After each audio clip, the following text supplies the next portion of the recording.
Hello, hello, hello, everyone. Welcome to Words from a Black Woman's Experience. We're going to get this show started with some music. While this song is playing, which represents what we should be doing and looking at ourselves as women, as Black women on this International Women's Day, and listen to it, share, get you some drinks, get all settled, and we'll be right back.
Okay. Sorry about that, ladies and gentlemen.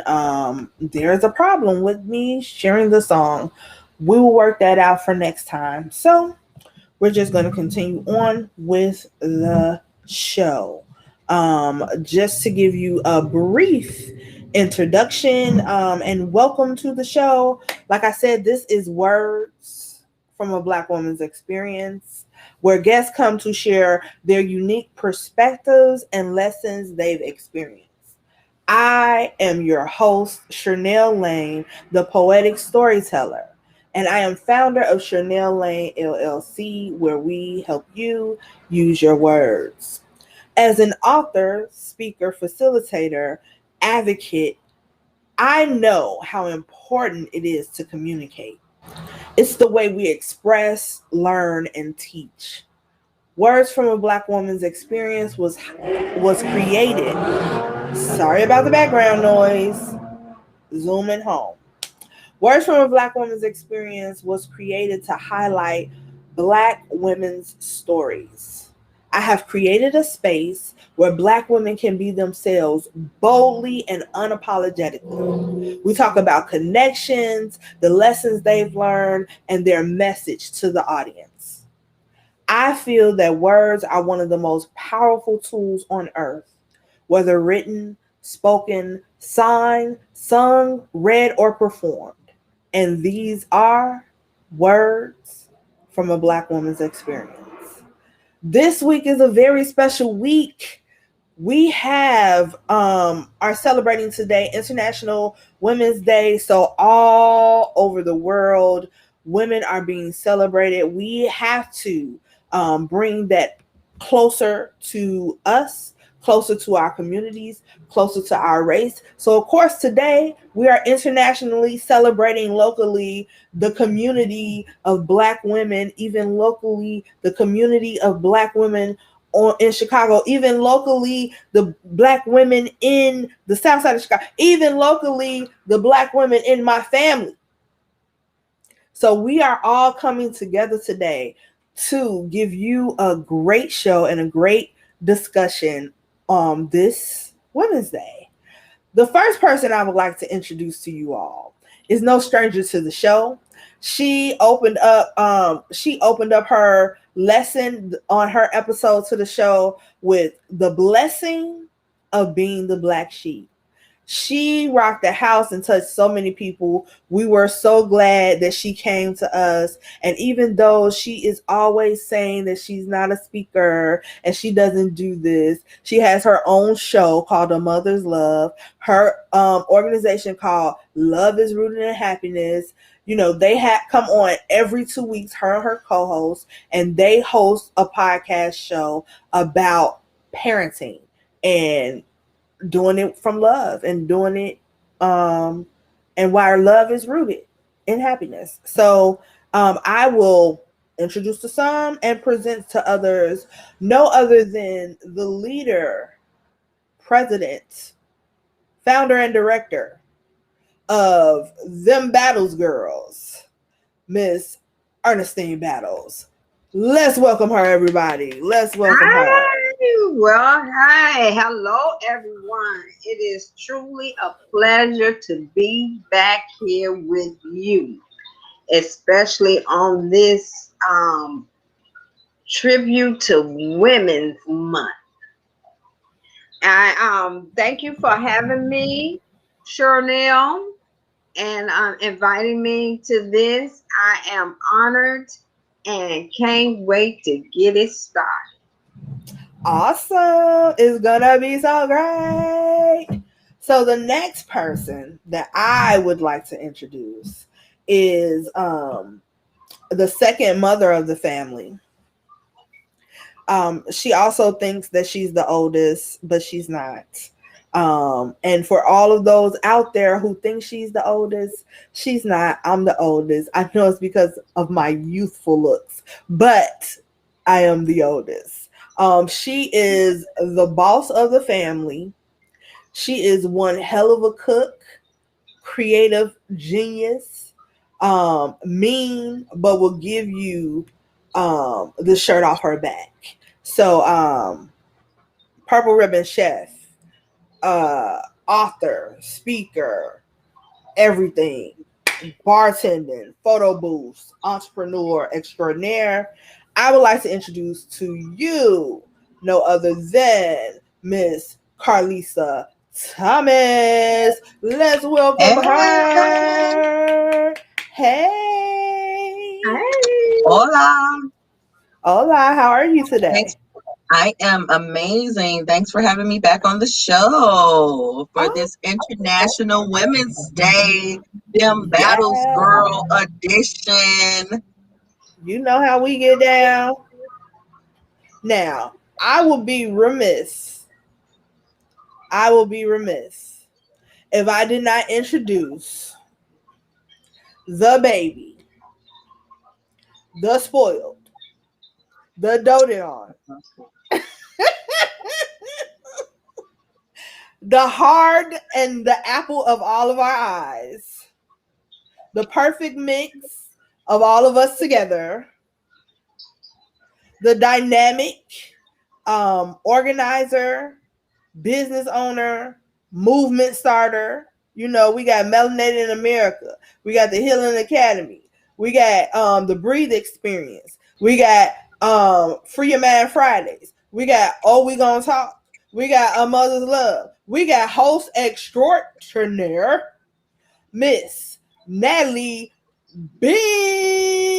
Hey. Yay! Hi, how are you? I'm good. How are you?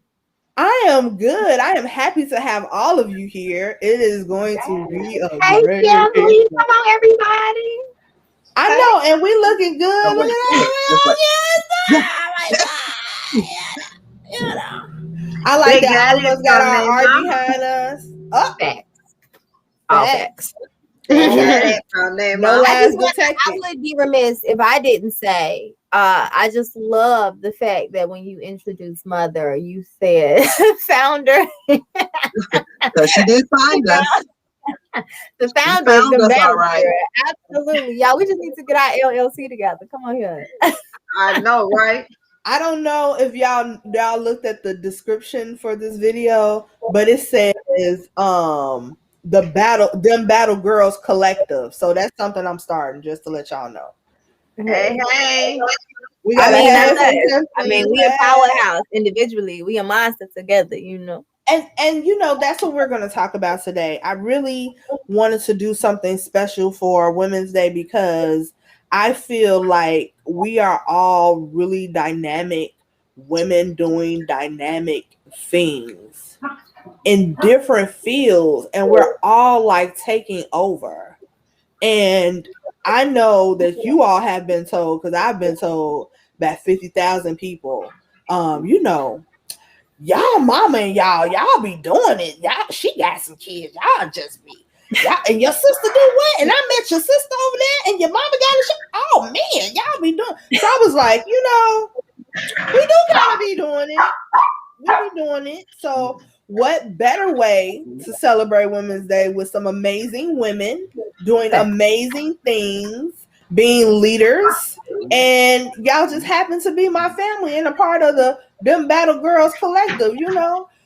So let's get it cracking. To start this off, I would like to know how or who, let's start with who is your go-to woman when you think of Women's Day? And it cannot be one of the women in this call. Yeah. For me, I have a list. I got a list. Can you just want one? Because I got a list. I get it quick for you. Two. Just two? Yes. Okay. Women's Day for sure. One of my, before all the other ones, one of my first women that I was just like, was Dorothy Dandridge. Dorothy Dandridge has been like my go-to queen for a minute. And then, you know, as I grew and became a historian and doing research and just being out in the community, of course I gained a whole lot more, but like early or young, I was like Dorothy Dandridge. Another one very personal and near and dear to my heart in my life is my theater mom, Miss Masaquah Myers. Yeah, that's women's history right there. That's Chicago history. That's theater history. That's television history. That's history. That's history. Present. That's legendary. That's still here, being a legendary still. So my mentor, Masaquah Myers, absolutely amazing woman. She taught me so much. Just poised, regal, elegant, brilliant, creative, talented, go-getter. She's amazing. So Dorothy Dandridge and Miss Masaquah Myers, as far as theater and life, those are probably two really, really great ones for me. Those are awesome. Those are really awesome. I really like those. Miss Thomas, what you got for us? I am not like one of those people that is just like, oh, this person or that person. I feel like it's more like of a group, a collective. So for one of mine, I definitely feel like it's a collective. What I think about with women's history is the Black woman. This is International Women's History Day, so this is not just about, you know, us as Black women, but all that all Black women have done, specifically international, right, all over the doggone world, and specifically single Black mothers, because we see that so often, and all that they have to do, and that's my way of getting around, you know, you saying I couldn't say somebody on this call, you know what I'm saying? Because I feel like everything that I have done, it's because of what I saw from my mother. I didn't have to necessarily leave outside of my household to look up to somebody else or to want to do something because of somebody else. It was all because of her. You know what I'm saying? So as a collective, I feel like African American women and all that we have contributed to this world on this International Women's Day, that's what I think of. The pain, the struggle, the joy, the happiness, everything about us is absolutely amazing and what I think about. And definitely single mothers, once we want to break that down a little more, I definitely feel like the backbone within a lot of our communities is on the single mother, and like they do so much, and a lot of time that goes unnoticed. Absolutely. I think we all can attest to that in some way, shape, or form. Miss, the other Miss Battles, the elder Miss Battles. Elder. Ah, Well, you the elder is on praise this God. call, I'm the so elder. Listen, Elder of I'm the I'm church. so I'm somewhat like what Carlisa was saying. I have I look forward to the ordinary person, the ordinary mother, that the ones that go to sleep late at night because they trying to take care of their child, the ones who's working hard to bring that money home to take care of their family and their children, the ones who stay up all night trying to iron and wash and get them ready for school or whatever they have to do today. I am an ordinary person, and although that I have lots of people that fought for us to get where we are as a black woman and as women, period.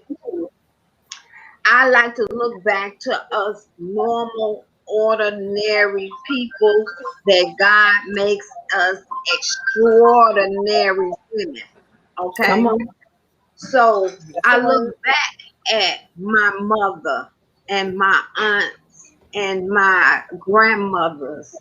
I look back at my neighbors and friends that I grew up and we raised our children together, and we struggled together with each other and we cried on each other's shoulders, but yet and still we lift each other up as we go.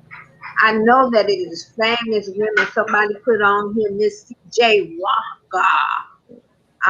Yes, she was one of the women that made. She was a billionaire before we even knew what all that stuff was all about. Okay, with the hair products. But we got women that's in the neighborhood. We got women that are friends that we had to really lift up and push on that we all can make it out together. I tonight am lifting those women up, the plain old ordinary women that become extraordinary women when they're raising their children, when they're loving their husbands, when they're working hard to push their families on. I'm looking at these women that sometimes get pushed in the back. So I'm up for the ordinary mamas just like me, or the ordinary women that's trying to help each other become something more than a statistic. Come on. So that's it. So me, I'm looking for Cherlnell, Natalie, Carlisa, Ann, Elaine, Masaquaz, Mary Nails, Rosie Robinson, Carrie Hill, Earlene Paynes. I'm looking at Danielle Greens. I'm looking at women out here working hard to strive to make things possible for their families and our world today. So those are the ones I'm happy that they made a big difference in my life. Hey now. I think that's a really great point. We have to understand that the mothers of the world, fathers as well, but right now we're talking about the women. Yes, The I'm about the mothers money. of the world raise these extraordinary people. Like when we look at the people that mainstream people may idolize, like celebrities or different things like that, activists, politicians, and any of the fields that they could be in, someone raised those people. When we look at Martin Luther King, uh, think about what his mother had to go through. Think about what she instilled in Mm-hmm. him, how she raised him for him to be that type of man, and so on and so on. With Coretta and what her mother had to instill in her to have to go through what she went through. And it goes on. As women, as mothers specifically, uh, we have the weight of the world on our shoulders. and we always carry it with grace. Because not only do we have to live our lives, run our businesses if we have them, but we have to raise the children. And it's our job to make sure that even if we aren't, I'm gonna use my air quotes, the most extraordinary, the famous people, the most noticeable or whatever, that we give our children everything that they need so that they can be whatever it is that they want to be. Yeah. Can I say one thing? We may not be the most noticeable, like you say, air quotes, the most noticeable. But we are the ones who give birth and who raise the ones that are the ones that's noticeable. Absolutely. We raise those ones who are coming up with these science projects that's changing the world, the doctors, the lawyers, the stars, the actors, the actresses, the directors, the artists. We are the ones who's raising those. You Absolutely. understand? Because it's a lot of them. If you look out here, it's a lot of them that said, my mother had to do this. Football players, baseball players, basketball players. My mother had to do this. She had to work hard. Sometimes we didn't have it, and I needed shoes, and she made sure I had them for this game. And so that's why they say when I became famous, when I became big, I want to get my mother this, my mother that. But as ordinary women are also, we have a backup behind us. We have a person that when our friends ain't there, that we have to talk to. And those are our creator. That's our creator. We talk to God to give us sometimes the strength that we need to go ahead on and make it there. I also had somebody that I want to mention. We didn't mention our in our ordinary people, our sick parents, and handicapped parents that raise these children. Also, we have people like that raising. I think about my god sister Alice Johnson that they told she was supposed to die at the age of 18. She wouldn't make it, but yet and still she made it, and she raised two beautiful daughters and now two beautiful grandchildren that she's helping to raise. You see what I'm saying? So us as little people on the bottom, so they would say we was at the bottom of the totem pole, but we're the ones that's pushing them up. We're pushing them up. That we make the world go round. Let's just be 100. Let's just we'll say what we need to say about it. We make the world go round. And that, I think it's something that we have to understand, not only to instill that sense of joy for young girls to know that you are a woman, you are strong, you are beautiful, and if you decide to have children or can have children or birth the world, and if you can't, that's another part too. It's not just the mothers. It's the aunties, it's the grandmas, it's the friends, it's the mentors. As long as you're here, we have a responsibility as a village to make sure that we're rearing these children in the way that they need to go, and they have what they need, whether that be financial, mentally, physically, or otherwise, to accomplish what they need to accomplish. And mothers need support. So outside of that, again, even if you don't have children, but you that auntie for your friends' kids or for your siblings' kids, you're a strong person and you're making a difference. Because like my mother said, one day when they look back, they're gonna be like, man, my auntie or my mentor, like I gave credit to my mentor. She didn't birth me. I couldn't say my mama. Cherlnell said I could. Carlisa found a way around it. Carlisa worked that right on me. I was like, dang, that was good.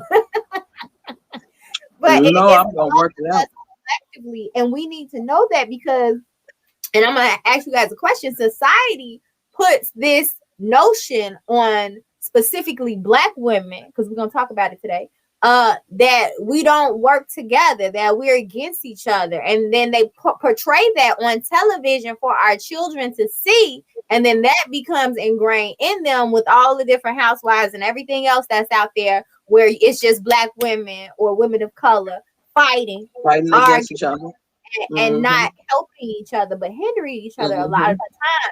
So I think it's very important that as everyday women, we take a stand against that to show young girls and young men that that is not our narrative. That is not who we are. So what do you all think about that? And what are some ways that you all think that as women, as everyday women, and I think of a song, y'all, I watch a lot of Sesame Street with my son. There's a song and it's called Everyday Hero.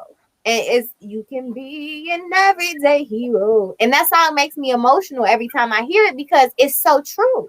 Just by doing things like caring about each other, by helping each other, by, you know, those type of things, we can be everyday heroes. And it doesn't have to be a celebrity status attached to it. So what are some things that you all think that as women, as everyday women, we can do to show young girls and young boys our true story, our true greatness as Black women? Well, who you answer the question first? Whomever. Okay, I find that we as Black women, we do get the. She said she a strong Black woman. She just argumentative. She just fuss. She just, you know, we get that title of we just mean and we just I don't think it's right. It's the attitude of women. Now we got women on all shades and colors that has attitude.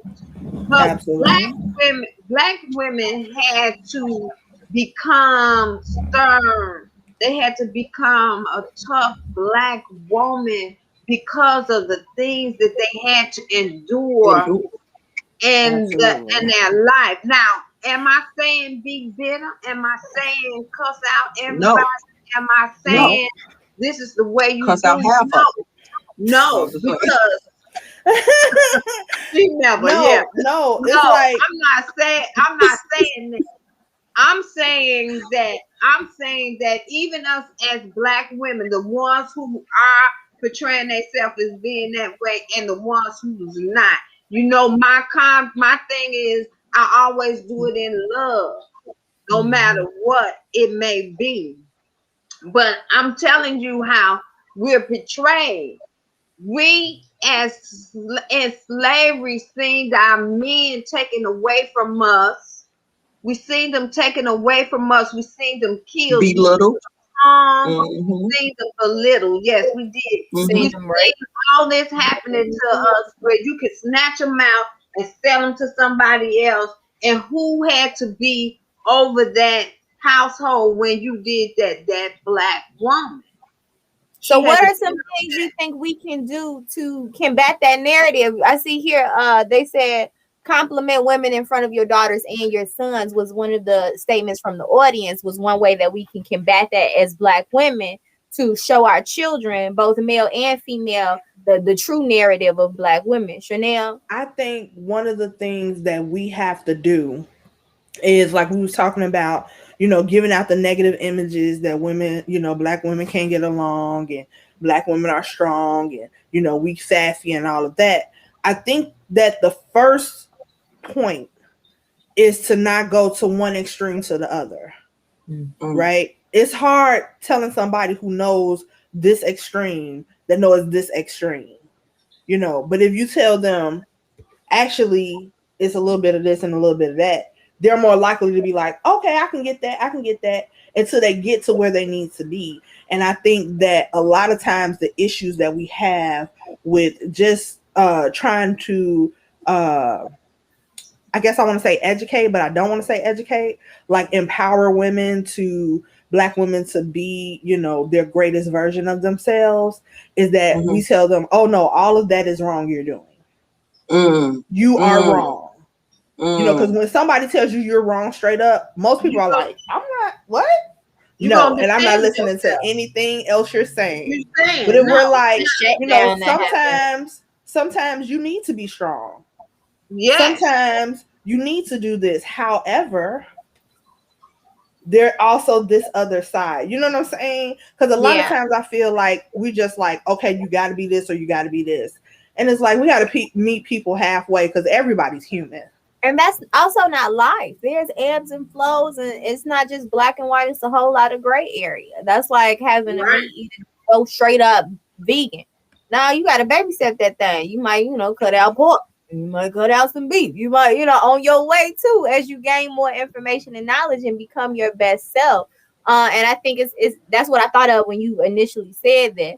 You know, I got to throw that veganism everywhere. You know, think about it. I see. We have a comment. Gloria Franklin says, show them how to handle negative situations and convert them into positive resolutions. Yeah, absolutely. That's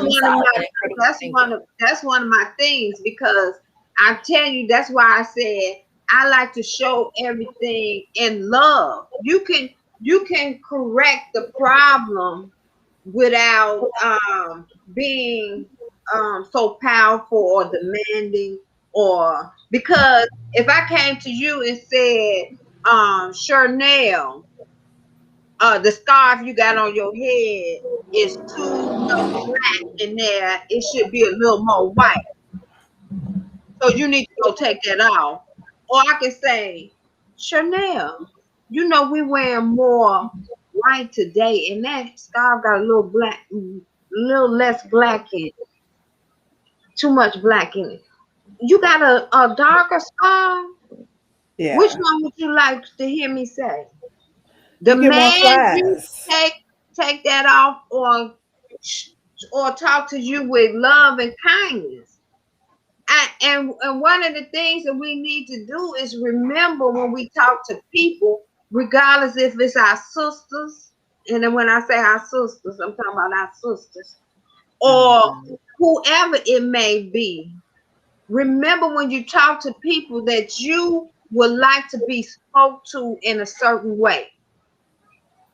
Always remember that. Absolutely. How would you want somebody to come to you? I think for me, the thing that I think we can do to show our young people, both male and female, the true narrative of a woman, but specifically in this situation, a Black woman, is to heal. We all need heal. Oh, heal. To start a healing journey. Because what we're saying is wonderful. You know, to have people change the way they say things, to have people, all of that is beautiful. But the true thing is that they react the way that they do because of trauma. We all have trauma. We all have different things that we have gone through. So if we're not showing ourselves and our children how to properly heal through the things that they've gone through and work on their emotions and work on being better. And I think that goes to what everyone was saying, to doing things in love. You can only do that once you've healed through certain things. You can only meet people in the middle, and I think you always right. And when you're working on yourself and you're healing through certain things, right? Absolutely. So I think that's the best thing that we can do as Black women for our children and the generations to come, is to work on our healing. Because as we started the conversation saying, Black women, we produce the world. We hold up the world. So if we're not working on our healing, if we're not working on being our best selves and doing what we need to do for us, we're not going to show that to our children. And so they're going to continue to be out here living in trauma and then passing on trauma for future generations to come. So if we want them to see something better and we want to change the narrative, we have to start with healing, working on healing for ourselves and passing that on to the children.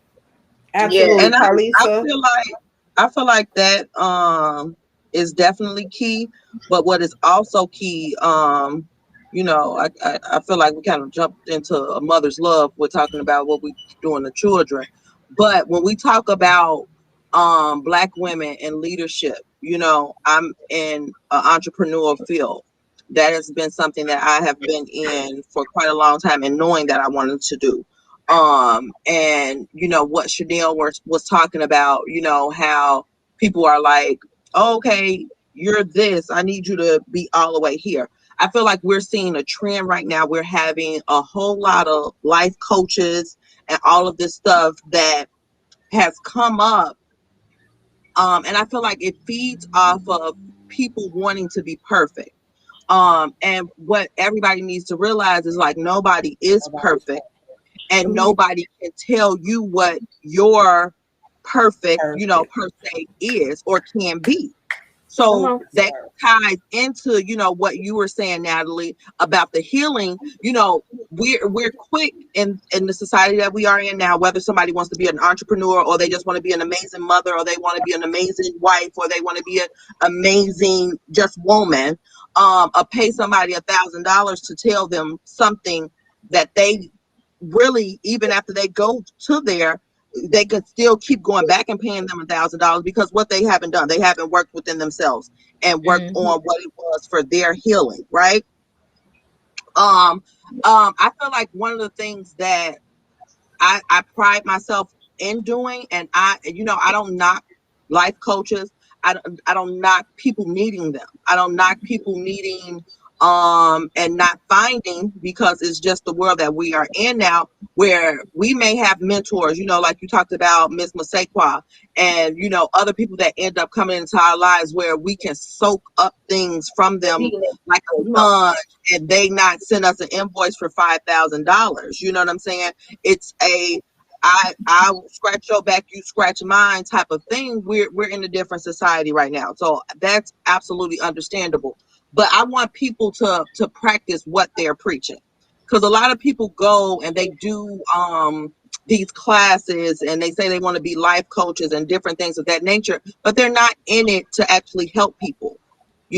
They may get on something like this and be like, yes, as women, we have to be there for each other. As soon as they log off, they're not trying to help the next woman to where they need to get to, unless that thing looks monetary for them. I feel like what I show Journey and Cedric, I don't have a lot of friends. Y'all know I'm not a friend person. Like, I'm, Cherlnell in my introduction kind of talked about, I guess, like, I'm a loving person, I'm a caring person, all of those things, but I don't like to feel played, and I just, people. Yeah, no,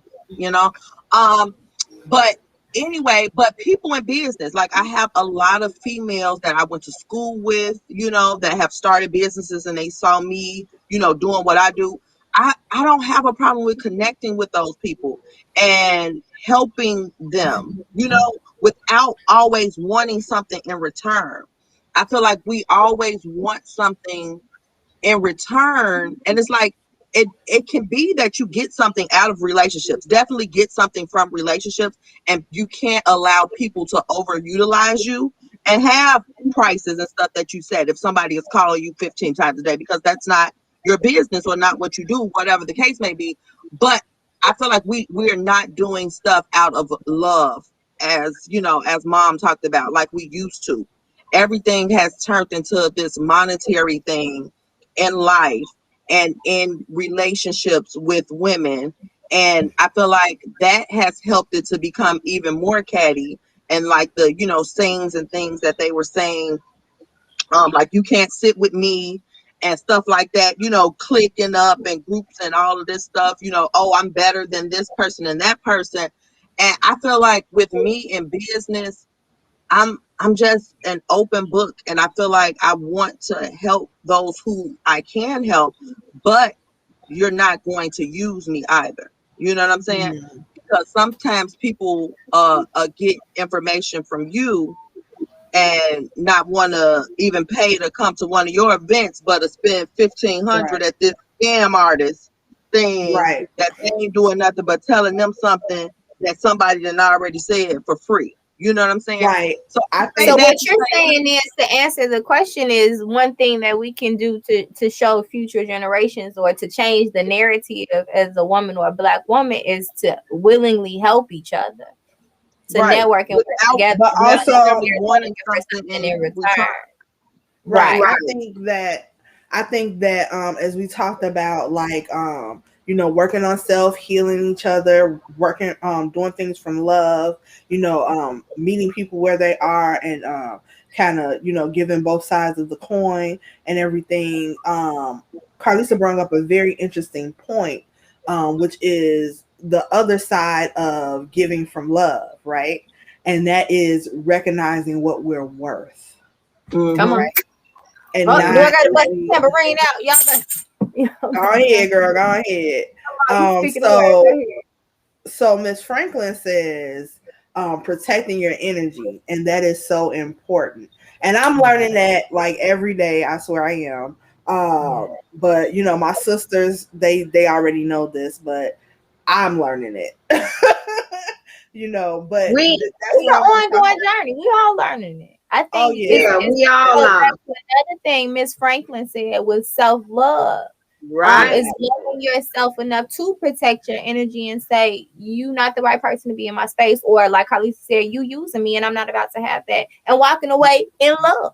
It doesn't have to be hate. It doesn't have to be bitter. Stuff can end and not be an ongoing drama. You know what I'm saying? Yeah. And I feel like that's what we see between women. That's how you want things to end. You never want, I don't care what kind of relationship it is, friendship, or even just knowledgeable, knowing each other, work project, whatever it is. You never want it to end in confusion where something is continually to stay on. You want it to end where, oh, that's fine, because everybody has their own opinion. But you want it to end and okay, well, I don't think I'm able to do that at this present moment.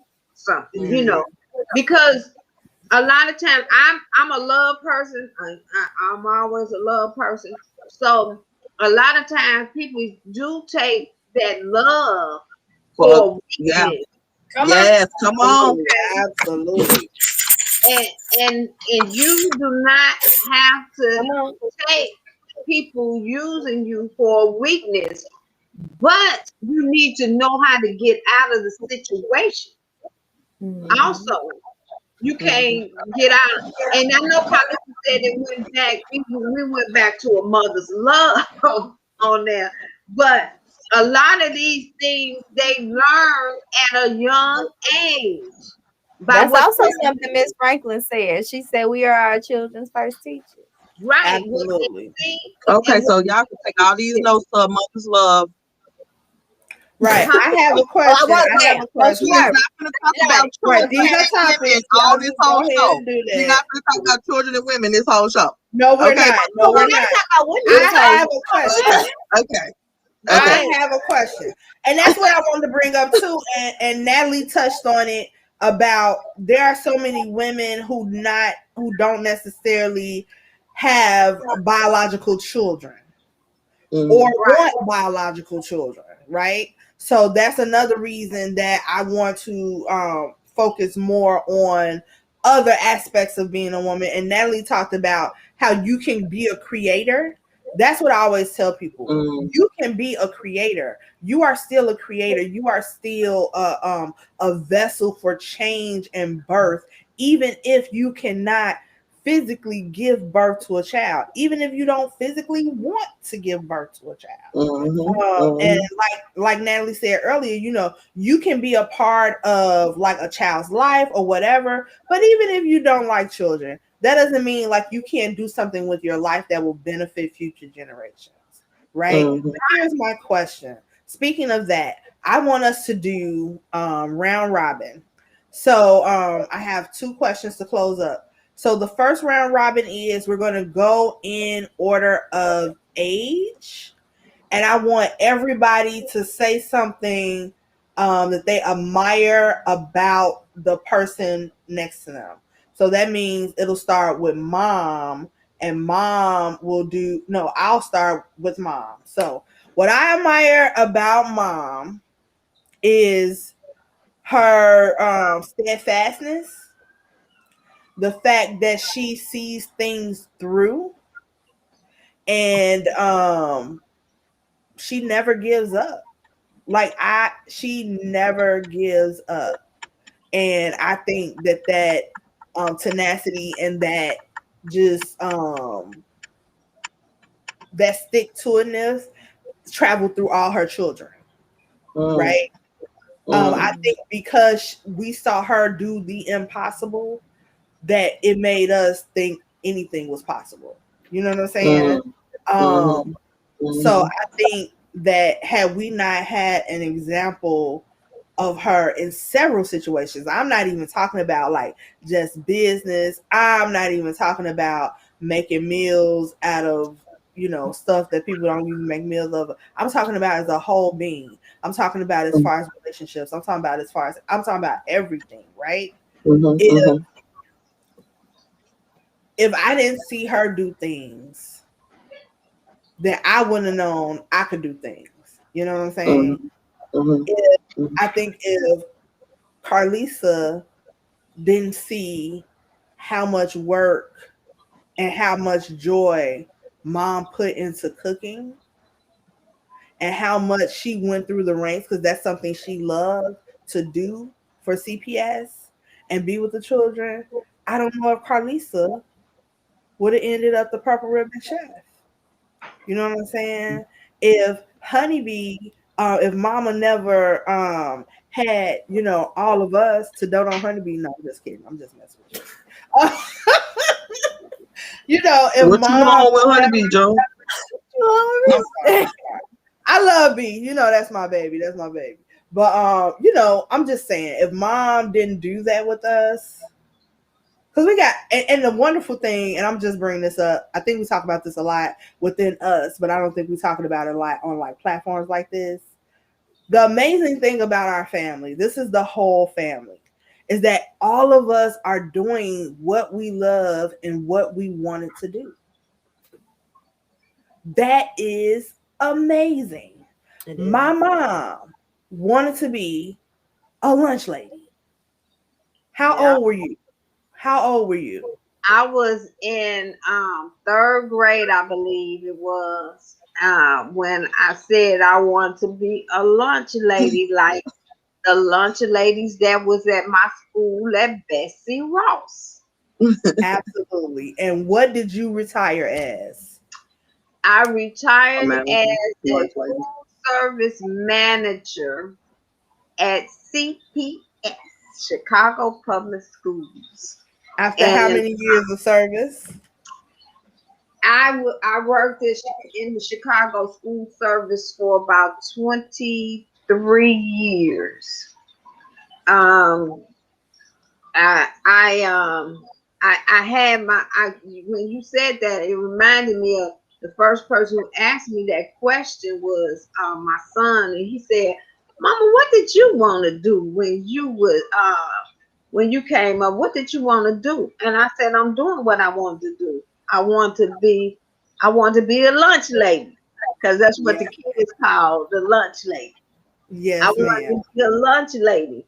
So when it always stuck with me. And when I went to high school, I went to High Park, and they had food service department in our school. So I took that. And then I went to Kennedy King College and took food management. And I took that. And it started you saw that. And you wanted to be that, and you took the steps to make that happen because that was your dream. And that's what I mean. You instilled that in all of us. From as long as I can remember, I wanted to be a writer. I've always written. And you've always told me, you can be anything you want to be. And I was like, well, I'm gonna be a writer. I never remember a time from you where I was like, okay, I'm writing, and you was like, oh, you shouldn't be a writer, you should go do this. You know what I'm saying? Like, I never got that from you. You was always like, okay, you're a writer, go and write. So that's what I did, and that's what I am. And then, like, Carlisa, when did you want to decide you wanted to be the Purple Ribbon Chef, entrepreneur, store owner, when she made that masa soup? Right. The muscle ball soup. No,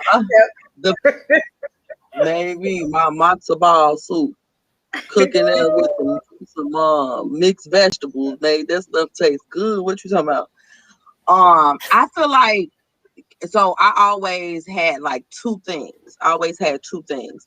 And I felt like it was because of who I saw the women that were, doing something, productive in my life. At first it was nursing. And I feel like that was from Auntie Elzina, right? That was it. Um so I saw that, and then people was always like, it's a lot of money in nursing. But what I loved and liked to do was like help mom in the kitchen. Like, I was excited about doing those desserts and stuff, and cooking for your friends, all y'all go digging behinds, getting the food off me, you know what I'm saying, for free. I enjoyed doing that, but I didn't really see it as like, because it ain't big like it is now. Like, we got it's a show come on every day that's about being the chef. You know what I'm saying? We got baking challenges. All of that wasn't out then. So I didn't know a whole lot about it. But then once I got sick, I feel like that's when I was like, I can't do the nursing thing. First off, I was already at a hospital all the doggone time. And then seeing stuff and having to do with stuff and getting queasy with certain things, I was like, I ain't gonna be able to do this. No, you know what? Okay, that culinary art. Oh, it's called culinary arts now. It ain't home economics. All right, I think we could do this thing. You know what I'm saying? Like it was a shift in what was happening on the high school level. I feel like when I was going to school, it was before the big bang of, oh, chefs are amazing type thing. People that have been in the hospitality world, it has always been Michelin stars and all of this other stuff, but it wasn't mainstream like it was when I was getting ready to go into high school. And even my first year in culinary arts at Simeon, it was still home economic. It was like, all right, we got some food in here. We finna throw something together. What we eating? All right, cut that stuff up. It wasn't skill and stuff to it. It was like, all right, we in here eating and chilling, But then as we were preparing for the new building, that they have now and getting out of the warehouse, and our principal brought in like, Miss Johnson brought in like a real culinary arts teacher, love Miss Tucker though, you know what I'm saying? She did her thing over there for years in home economics. But we got, to learn and do so much throughout the city that these other Hispanic and Caucasian kids had been doing, but you didn't see a lot of black kids doing it. You know what I'm saying? And that just was like, oh, okay, I can actually do this. I can do this thing. But what I also found very quickly is that with me having lupus, I was going to have restrictions and I couldn't go as hard as you need to go to actually work and build yourself up in that industry. But I worked in the industry at some top restaurants here in Chicago, through the summer programs, Buca de Beppo, the different cafes they had us at, got the job at Marshall Fields and retail foods, all of this stuff. But then I was like, okay, I want to do this, but I can't do it at a capacity where I can build myself up within this industry because of the pain that it took and the toll that it took on my body. And I feel like mom was a huge inspiration for that as well, because even still now today, if I get sick or hurting or something like that, I'm like, baby, this lady used to be up and at work at 6 o'clock every morning. What you complaining about? You know what I'm saying? Like, and I feel like it's a push to be like, okay, and she done had lupus since she was 20 some years old. So what you whining about or hurting about? Get on up and get it done. So like it was definitely different aspects to have a mother that was in the hospitality industry and have lupus, and both of us share that thing from such a young age. I feel like it always pushed me into what my calling was. All right. I'm gonna come back to a point you made, but we're gonna let Miss Natalie Battles tell us, when did she get interested in theater, communications, acting, that field, Extraordinaire. All of that. all Come on that. here. Come on here. For me, I was really young. I was so young, I can't even remember how old I was. I just remember being a kid. I mean, I was young, and I decided that I wanted to be an actress. And it wasn't necessarily like, I wish I could tell you like it was a specific movie or something. I really don't remember what exactly it was. I just remember whatever it was, it hit me so much so that I knew I wanted to be an actress, and it never left me. And for me, it wasn't necessarily wanting to be an actress to be famous, or it was nice, it looked fun. It was like, okay, I want to play these type of roles that depict my people necessarily in a amazing light, that change people's mind, that after someone sees this, they walk away and they do something different, you know. And so when I decided I wanted to be an actress, it never went away. And so I just remember being a little kid. All right, we have a little technical difficulty, but she'll be back momentarily. While we're waiting for her to come back, I'm gonna touch on what Miss Thomas said about seeing the representation of, you know, mom, because she has dealt with lupus and everything. So, and we're gonna come back to you, Natalie, in a second. With all of us mostly being affected by this thing called lupus, being affected with some kind of chronic illness, I think it's very important that we saw mom, you know, plow through that, and we saw her work herself through that and do what she had to do. I think that, you know, I see you, Carlisa, and you do this all the time, but I also think that it is a good message out there for Black women to not necessarily try to keep up with the Joneses, so to speak. Like Carlisa was saying early, you know, your perfect is not everybody else's perfect. Because I think a lot of times, even as women, period, but definitely in the Black community, we're like, you know, like during this pandemic, it's been a lot of memes going on. Like, if you ain't opened a business, wrote 3 books, did this, Right. you know, you Right. ain't doing nothing. And that's kind of like a running theme, right? Because women are just trying, oh, I'm doing this and this and this and this. And then it's almost like they shame somebody who are not doing that.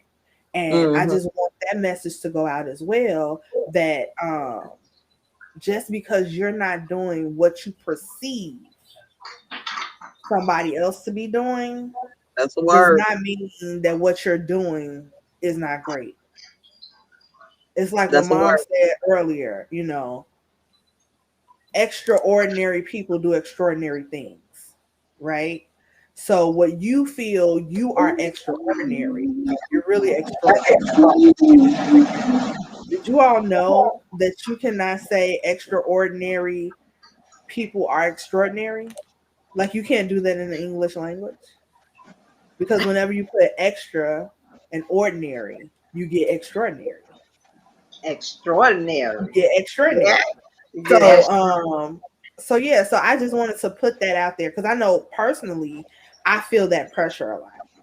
Right, I feel the pressure. And then it's also, and this might be just from a disabled standpoint, viewpoint, but I can only see it how I see it. So I know a lot based on what I used to do, right? Because I used to be like, boom over here, boom over there, boom doing this, boom doing that, boom doing Solomon, doing work, doing school, doing the extracurricular, you know. And now, by me having to slow down so much, I know that I put a lot of pressure on myself because of that. I be like, oh man, this person over here, they doing this, this, and that. I want to do this, this, and that, you know. And sometimes I gotta sit my ass down, for a lack of a better word. Like how mama say, sit down. I gotta sit down, you know. And I know a lot of people that I talk to feel that type of pressure. Um, and I think that that's another reason that we have high blood pressure. I think that's another reason why we're killing ourselves with stress, because of that pressure, just to be like, oh, I got to Anxiety, do what, yeah, I got to do what everybody else is doing. depression. That's what I was going to say. Then you Yeah. get depressed because you feel like you're not doing it. So how can we as women in a community kind of say to our sister, or show our sister, like, it's okay? Whatever you do is what you do, and it's valuable and it's worthy. So what are your suggestions? And then that's it. We're gonna wrap it up because we're already over an hour. Oh wow. I What feel like go I ahead. feel like that what's really important, and I kind of touched on it a little bit when explaining, how I saw mom, and to, keep pushing and keep going. It's one thing to have motivation from people, and it's another thing to let that engulf you and make you feel bad about who you are Right. and what you need to do to exist and to be okay. And I feel like within the African American community and women as a whole, because we got to keep it real. Like, it is International Women's Day. Like, for real, I don't care, what the Caucasian women may think or whatever, but they were on a level that was like with us. You know what I'm saying? And it was so many times with that different races were then on that level, and then they were like, hold on, no, we can't be on the level of them niggas, and then, were propelled to something else, or they gave them a little bit just because they was like, okay, well, you treating us the same way you treating Negroes. You know what I'm saying? Mm-hmm. So, women as a whole, I feel like throughout history, have felt like we have to do a little more, give a little more, all of these things to try to get the same amount of pay, to try to get the same amount of respect, to try all of these things. So all of that pressure can be hard for anybody. Because as we see a lot of times, men get a taste of just a little bit of the pressures that us women feel every day, and they be breaking apart. And we be like, if you don't get up off the floor, what is you doing? Like, do you understand, like, what we deal with and have to go through every day? You know what I'm saying? Oh Lord. I So swear to God. I feel like what we need to wrap our mind around and definitely understand is, like you pointed out, Cherlnell, like, you have to find out what is best for you, what your happy looks like, what your perfect looks like. And that's not going to look like that from everybody else. And then when you are getting motivated by different people and different things, because I don't want people to shut down the thought of looking at what somebody else is doing and saying, well, that's not my life, I don't want to do that. Things should motivate you. That's why we are where we are.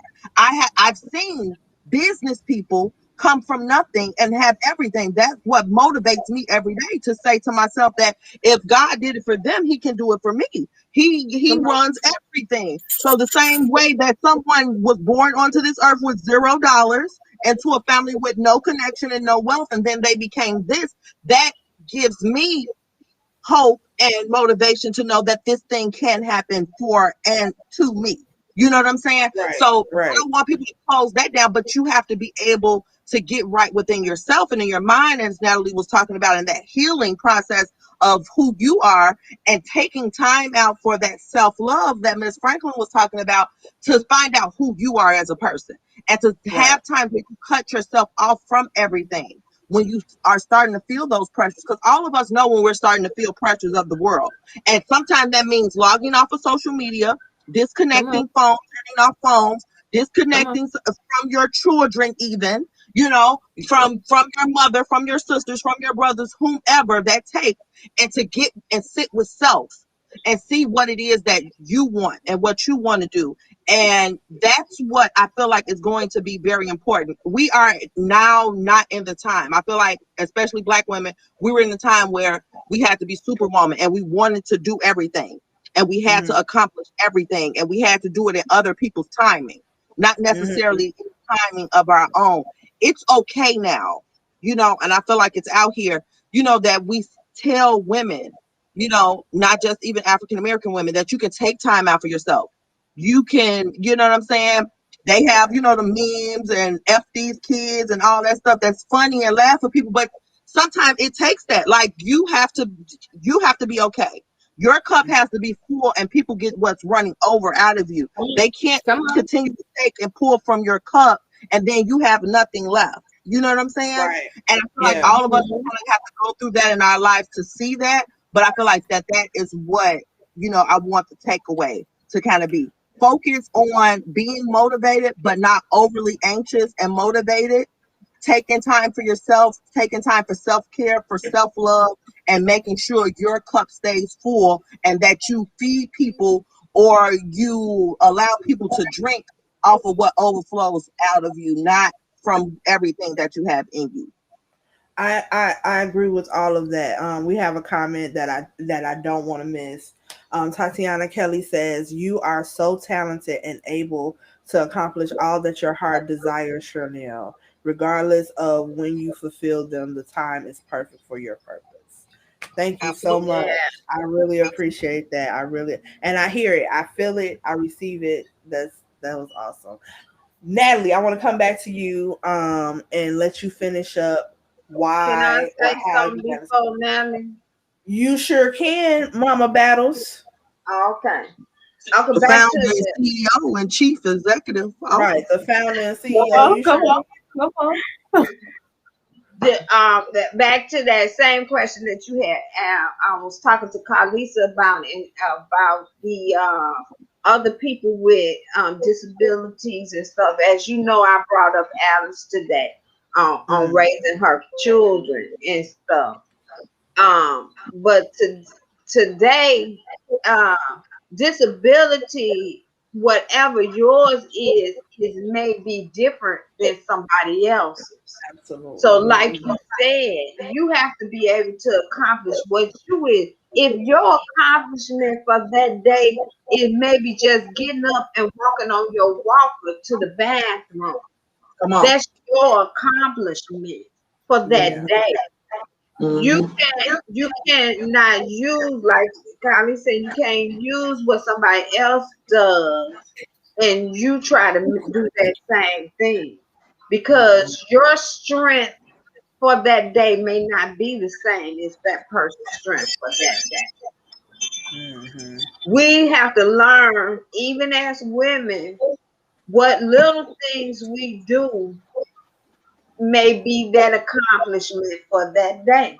If you got the baby up and fix them a breakfast when you may not be able to fix breakfast that day, that's your accomplishment for that day. Yeah. So don't let other things, like you said, if you see somebody doing it that's the same thing or maybe going through some things and you see them and you want to use them as something to strive for, that's different than saying I gotta do this because they do it. No, you do what you can do as you can do it. Yeah. You can't try to do what everybody else do. You have to do what you can do. Your Yes. disability is different from my disability. It's different from Carlisa's disability, and it may be different from somebody else's disability. And all of us have, the ones who have disabilities, we find out, yeah, like you said, you remember when you used to could run here and do this and do that. And at this particular time, you cannot do what you did those years ago. Before. Mm-hmm. It may be a time that comes along, you can do that again. But you Mm-hmm. have to take that time and those goals little by little. And when you get back to that point, you will be doing this show or a different show on somebody's channel for Hey. real. Mm-hmm. And Hey. you can say, I remember when Come on. I Speak said into I existence. could not get up and do the things that I used to do. But Yeah.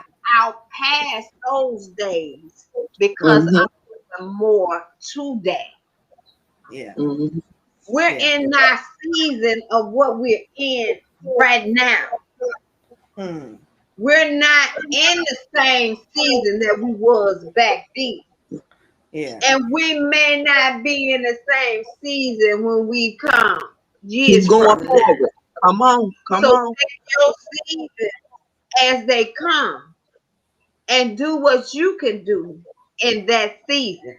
Now that's not Well, just for you, Cherlnell. That is for anyone that is Everybody. listening to this today and will listen to this later on. Mm-hmm. Live your season as you are in it. Mm-hmm. The now. Remember The those good now. things. Focusing on the now. And you're in a different season now, but you may be in a better season tomorrow. Yeah. Mm-hmm. Yeah. So that's all I had to say. All Okay. right, Reverend Battles. All right now. We With a got Reverend tambourine. Battles. Right. What a tambourine is. All right. You Okay, gotta do the church tambourine, but you got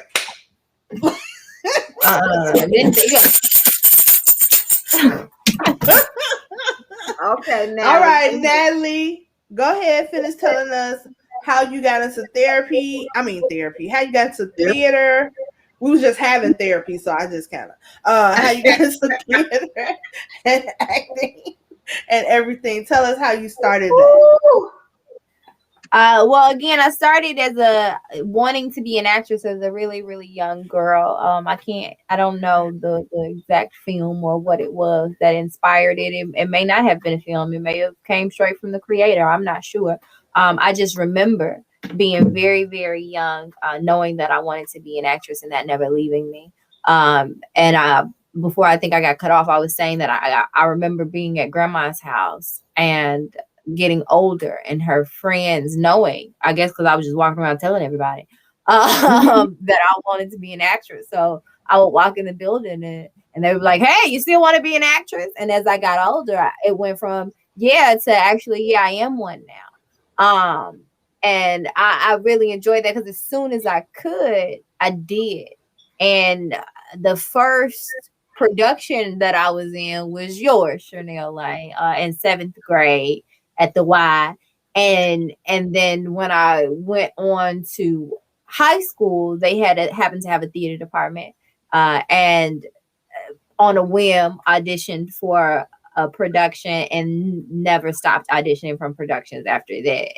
And then from realizing that I not only enjoyed being on stage, but being a part of the entire creative process, because even at home, I just remember I would rewrite music videos. I'm like, that had nothing to do with the song. I mean, if you're going to tell a story, you're going to tell a story. It's just like rewriting music videos and like different things like that and like producing things in my head. So then by senior year, I was the director of the theater productions and writing the scripts and different things like that. And again, not just because I wanted clout or I thought it was cool.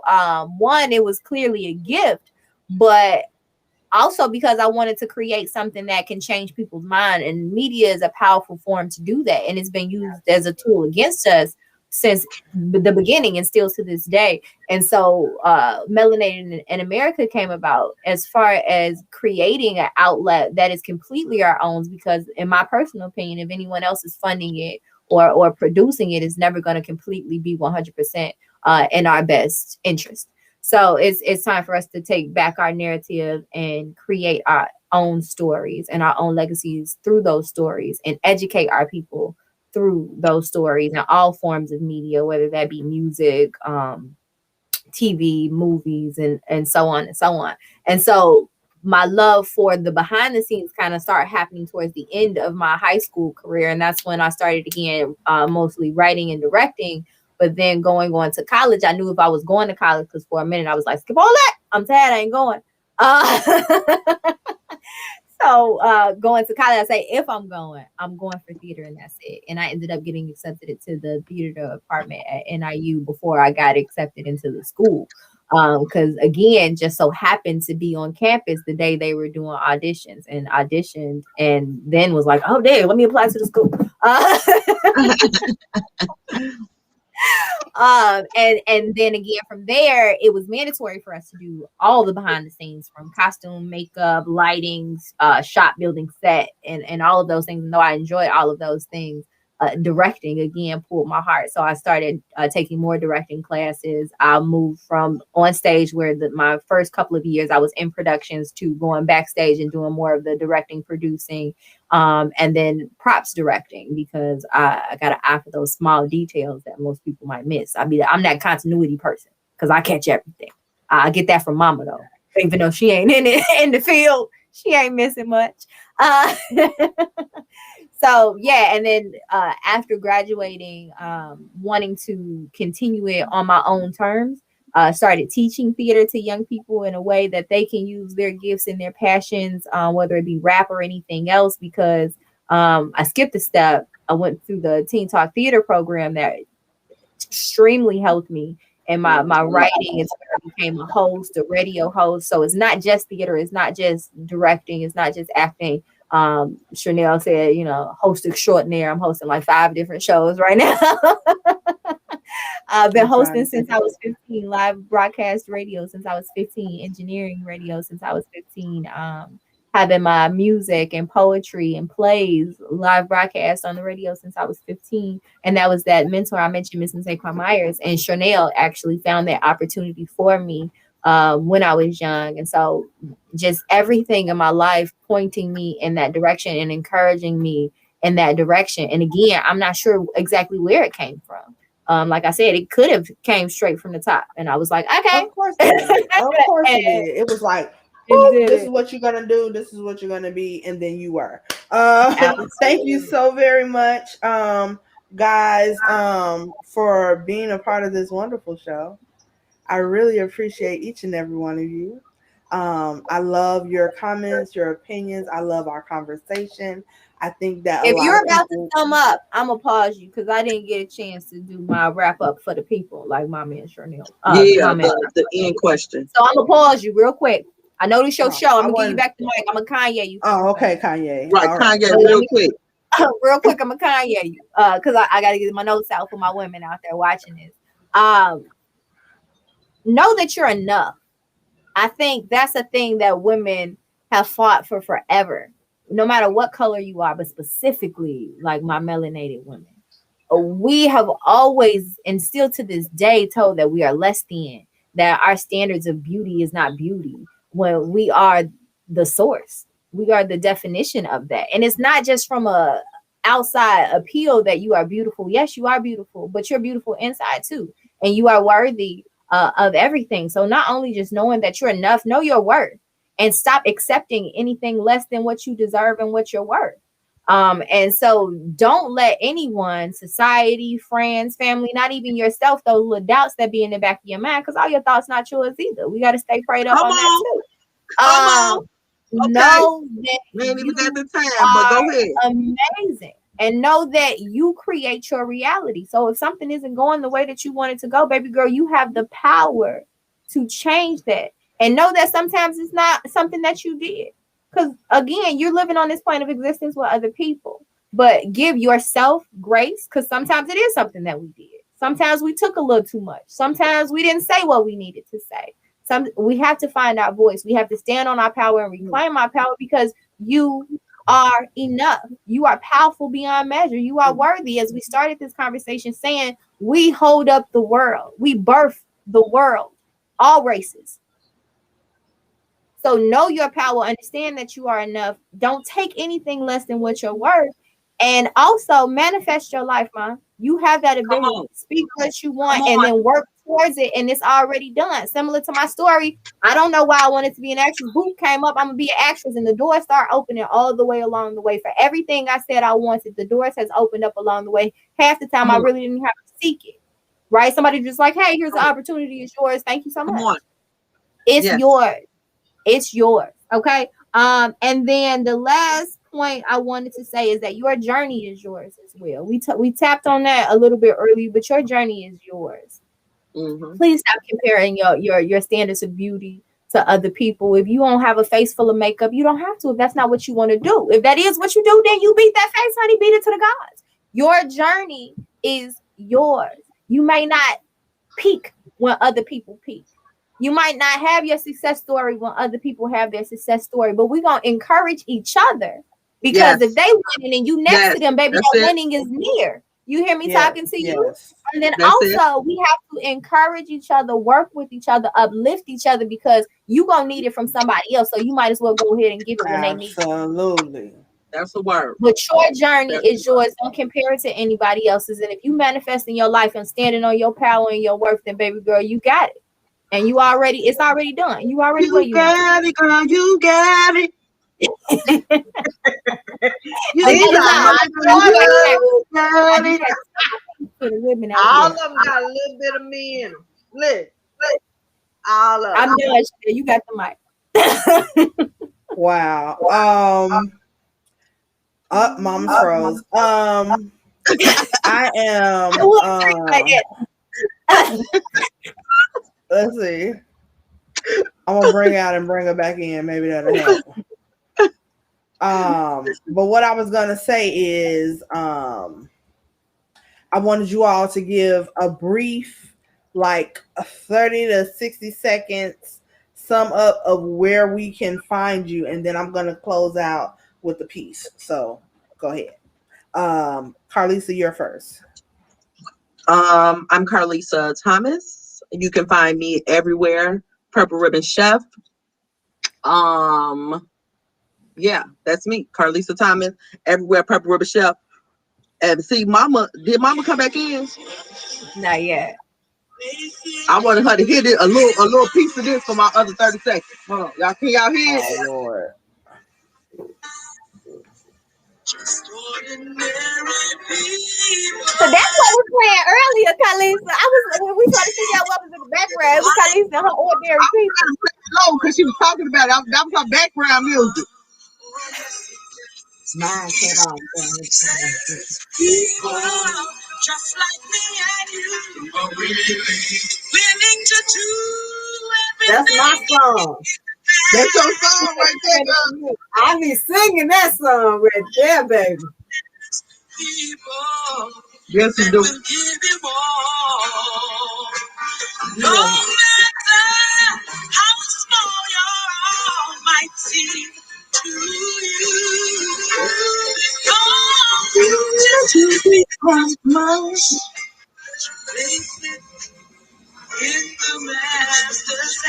All right, that's my people. Yeah, that's my song right there. I know. What's your name? Cherlnell? Wow. Did you name The first one. Number one. Wow. No, she was giving Yes, us ma'am.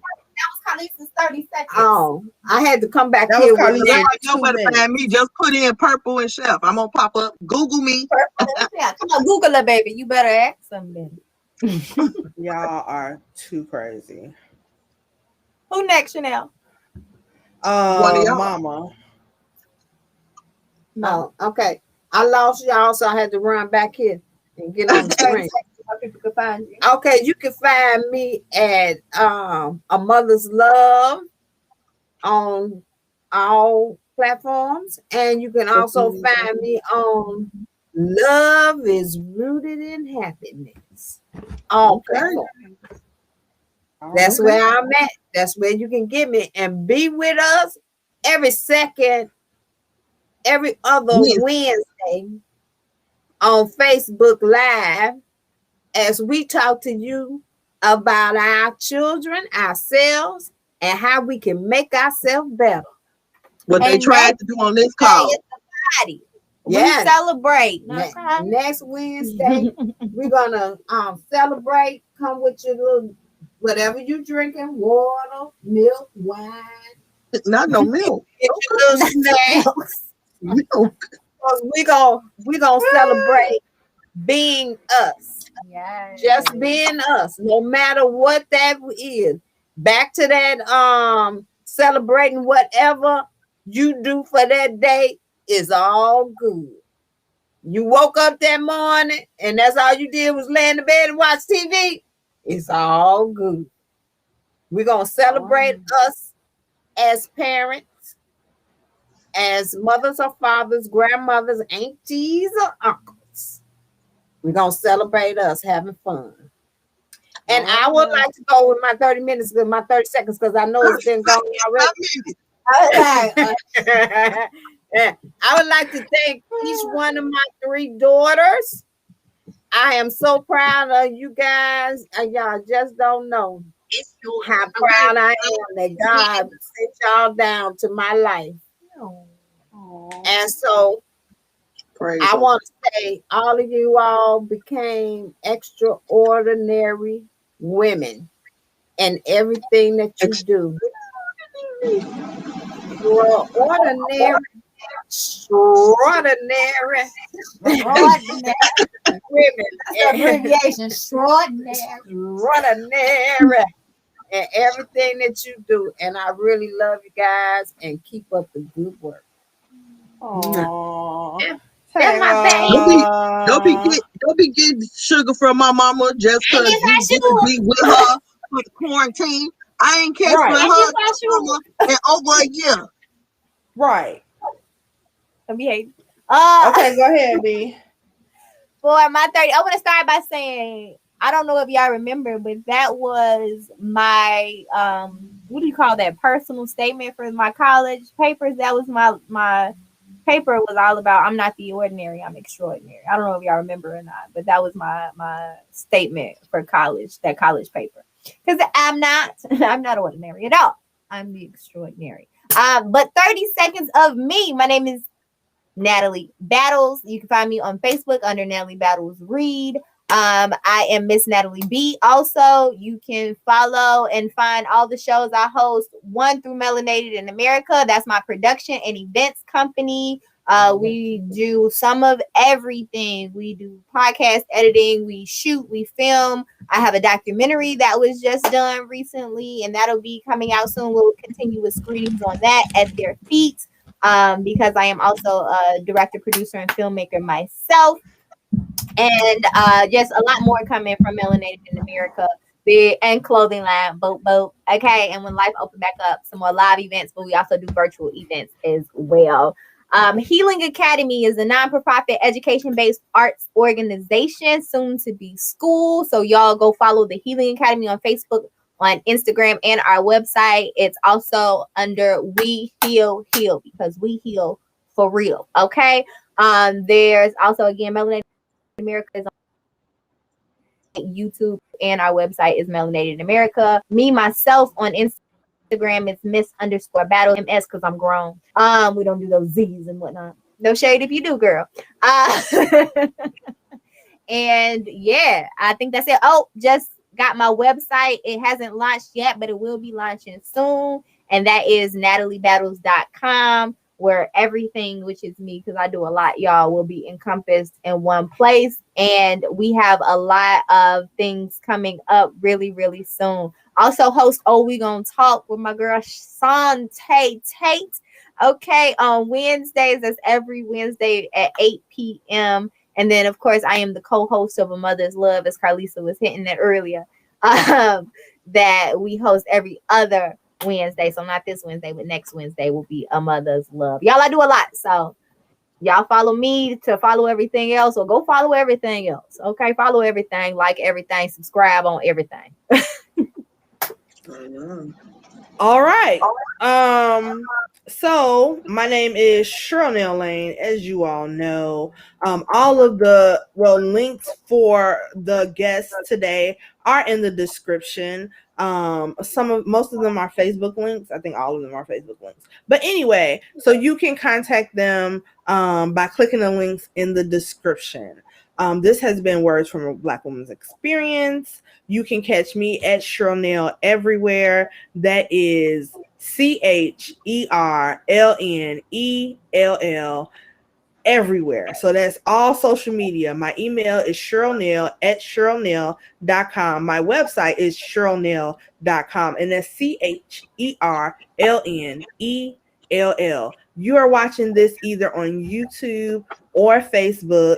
So please like, follow, subscribe, and we appreciate it. Now, I was going to close out with a poem, but since, Carlisa tried to one-up me, I decided to one-up her. So where's Mom? Where's Mom at?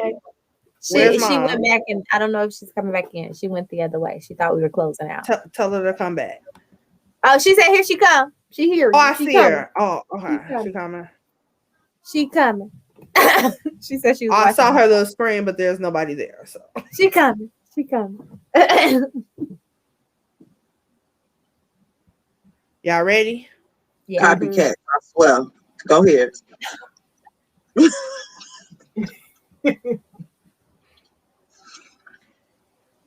I thought of it first anyway. Thought of what first? What did you do when playing music? No, DJ. See, you'll get offended when anybody else do this. Ordinary people. Wait, y'all singing it. Oh, okay. My God uses plain old ordinary people. He uses people who will give their all.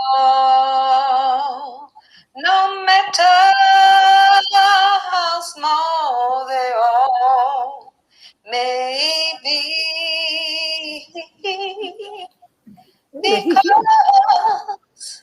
little becomes much when you place it in the master's hand. Okay, we're not gonna listen to the whole thing. Get that girl signed. Okay. Right now. Woo! Get that woman a record deal. Yes. We heard that all through our childhood, y'all. Somebody signed. If y'all need to get in touch with me to sing that song, find me at Ernestine Battles. Virtually singing at a church mother's near you. love. Okay? A mother's Right, a love on mother's all love. social media outlets. Right, Yeah. every other Wednesday. Catch us live. All right, you guys. Thank you so much. This has been so much fun. I am glad that I got to spend International Women's Day with you all. We are going to come up. This has been a great show. And from them Battles girls to you, we wish you happy International Women's Day. Remember, love each other, encourage each other, and help each other grow. All right. That's us. Self-love is the best love. Let's go. At 6 p.m. Central for another Words from a Black Woman's Experience.